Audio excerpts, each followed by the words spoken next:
விஜய் ரசிகர்களுடைய உலகமே தனி தான். 2010 இருந்து தமிழ்நாட்டில் அதிகமாக கலெக்ட் பண்ண படம் எது அப்படிங்கிறத இயர் வைஸாக வெளியிட்டிருந்தாங்க.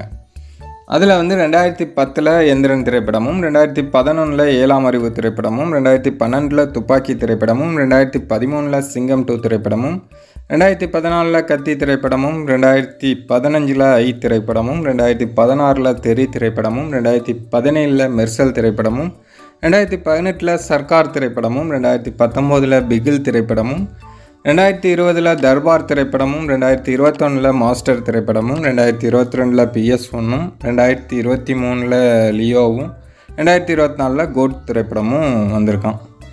எதுக்கு இவ்வளோ கஷ்டப்பட்டு பட்டியல் வெளியிட்டிருக்காங்க? எல்லாமே விஜய் படம் தான் அப்படின்னு சொல்லிட்டு போயிருக்க வேண்டியதானே. காமெடி பண்ணிட்டு சுற்றுறாங்க.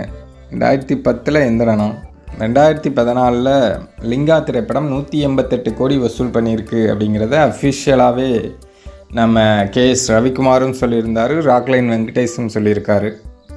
ஆனால் கத்தி அதை தாண்டி வசூல் பண்ணியிருக்கான்.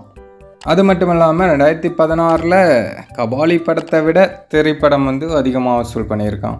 2018 2.0 விட சர்க்கார் அதிகமாக கலெக்ட் பண்ணியிருக்கான். அப்புறம் லாஸ்ட்டாக ஜெயிலரை விட லியோ அதிகமாக கலெக்ட் பண்ணியிருக்கான். இவங்க உலகமே தனி அப்படின்னு சொல்கிறதுல எந்த தவறும் இல்லை அப்படின்னு நினைக்கிறேன். ஏன்னா அப்படி தான் நடந்துகிட்ருக்காங்க. ஏன் இந்த சுறா புலி எல்லாம் விட்டுட்டாங்கன்னு தெரில, அதையும் கூட சேர்த்து போட்டிருக்க வேண்டியதானே. எந்த ஒரு விவரமும் இல்லாமல் இவங்க பாட்டுக்கு அடித்து விட வேண்டியது. காசா பணமா சோசியல் மீடியாவில் எழுதி விடுறது தானே, எழுதி விடுங்க அப்படின்னு ஆளாளுக்கு இப்படி ஒரு பட்டியலை தயாரித்து வெளியிட்டுருக்காங்க. அதுவும் உண்மையான பட்டியலாக இருந்தாலும் பரவாயில்ல, எதுக்காக இப்படி ஃபேக்காக ஒரு பிம்பத்தை முன்னிறுத்தி அவரை அப்படி தலைக்கு மேலே தூக்கி வச்சு காமிக்கிறாங்கன்னு தான் நமக்கு புரிய மாட்டேங்குது. சரி, சினிமாவில் ஓகே, இந்த மாதிரி புள்ளி விவரத்தை காமிச்சு அவர் தான் டாப்பு அப்படின்னு காமிக்கிறாங்க. ஆனால் அரசியலுக்கு போய் இந்த மாதிரி சோசியல் மீடியாக்களில் புள்ளி விவரத்தை காமிச்சு பிரயோஜனம் இல்லையே.